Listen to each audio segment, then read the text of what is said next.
anytime there's a threat, why don't we use all of the assets at America's disposal? Starting by our greatest weapon in our arsenal is who we are as a nation and what our values are. That's why, as Colin Powell said on Meet the Press on Sunday, people are lining up at embassies all over the world to get visas to come here because they like what America stands for. We should live those values, including in places like Guantanamo.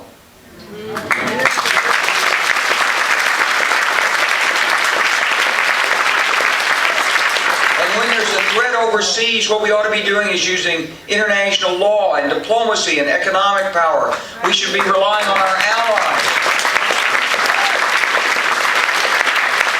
And only as a last resort, a last resort, should we be sending in the men and women in uniform.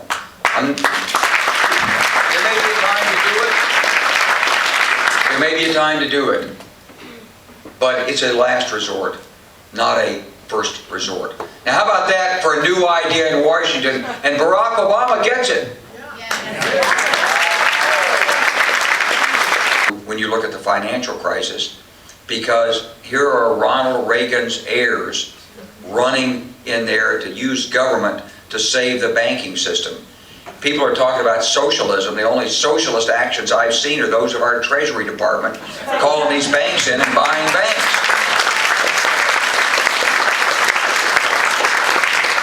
Of course, when our president stands up later and says, yeah, we fixed it, we met with our Europeans, we fixed it. Of course, we don't mean it, and we'll get out of this as soon as possible. The market goes back down again because they know, the market knows, that in the last resort, people do look to their governments for leadership.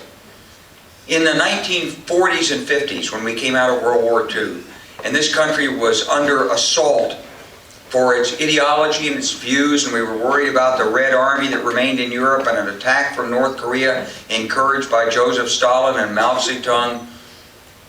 Our government took the lead in devising a strategy and providing the means to keep America safe and secure in the Cold War. We created a standing military, which we'd never had before. We built alliances in Europe and in Asia. We created a military-industrial defense complex. We created a research and development tax credit. We had long-term steady-state procurement in the military. We passed the National Defense Education Act to send a generation of young people to school to study science and engineering and to learn to teach others. We even created a special President's Physical Fitness Award to inspire young people to be more physically fit than our Soviet adversaries. It was a driving force behind the America that we know today, that strategy and that leadership for the government. And people accepted it as legitimate. They said, well, you know, government, national security, okay. Well, we're in a different time today, and we need governmental leadership today to give us a different strategy.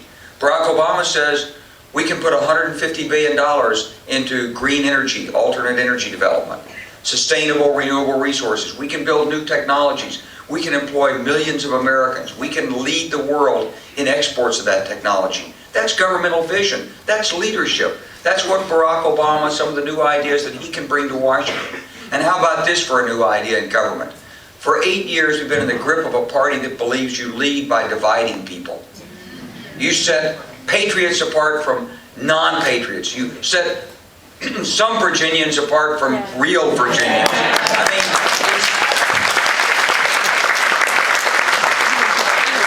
You set people apart by their religion, by how they dress, what they look like, how they speak. It's a crazy idea in this nation of 300 million people, because what we have in common is so much stronger than the differences and diversity that we have that set us apart. And Barack Obama understands it and will bring this country together.